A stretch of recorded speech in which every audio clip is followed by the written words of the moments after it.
Do I just press the record button? Yep. I have to cut that bit out. Da-na-da-na-na-da-da-da.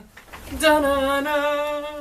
Hello Booktube, welcome back. This week's video is going to be a little bit different because I'm not at home and I don't have a physical copy of the book that I read this week. I decided to accept my own challenge and I read a Stephen King book, finally. I promised myself that I would read a Stephen King novel because previously the only book of his that I had read was his book on writing, which was just amazing and fantastic, and I thought it was kind of cool. That was the only one I had ever read, but then my auntie actually, of her own accord, asked me if I'd read this book and then recommended it to me, which I saw as a sign. So I was like, okay, this is it. This is the novel I'm gonna read. So I read it while I was at her house in the last couple of days, and yeah, it was really amazing. It was really good, but really boring. Fuck, what was it called? The Girl Who Loved Tom Gordon. It was good. It was brilliantly written. Brief synopsis. There's a little girl who gets lost in the woods. She's 9 years old and she goes off the track and she just gets completely lost in the woods. And that's it. That's the entire story. And I felt the whole time that I was sort of waiting for something more scary to happen, waiting for some horrible thing. And I mean, if I had a phobia of being lost in the woods, yeah, it would be absolutely terrifying. But all of the while I was thinking, what's gonna happen? I was waiting for the next suspenseful thing. Like, the whole book is suspenseful and I had to know what was happening even though nothing was happening the whole way through, and it was a little bit boring and repetitive.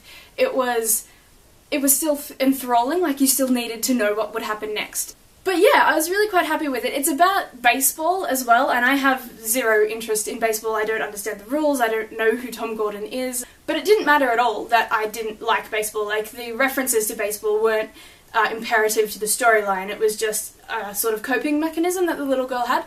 This book was suspenseful and a little bit thrilling, but nothing gory happened, nothing too violent happened. There wasn't anything too actually scary about it, which was fantastic. But I was waiting for something weird and bad to happen, and it didn't, and I felt quite happy about that. The most interesting part about the novel is the way that he writes her voice. So it is written flawlessly and it weaves in and out of what she's doing, what she's thinking, and then the voice in her head is this sort of creepy fear that comes from sort of out of her realm. Like, she talks back to it.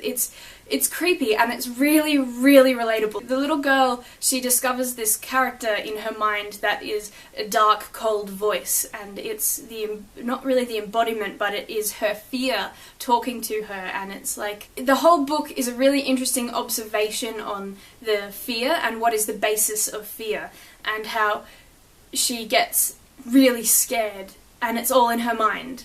And, like, sure, she sees some pretty graphic things, like a headless deer, because obviously there's been a bear in the woods, and that's terrifying, and she's got the feeling of being watched. It seamlessly flows to what her mother is experiencing and what the police are doing, and really explains in perfect detail how far she's walked and what she's done and how she's survived, which is just really nice and really, really easy to read. My mum has read it too when she was younger, and she said that she felt like Stephen King was just writing a book to be like, no, I can make you read a book about nothing. That he was just exemplifying that he is such a good writer that he can write a book where basically nothing happens and you are so intrinsically involved in this little girl's adventure getting lost in the woods, and that you have to know what happens next because of the way that it's written. The story itself isn't exactly enthralling, it's not that scary, it's not that good, but the actual reading process is what makes it so good.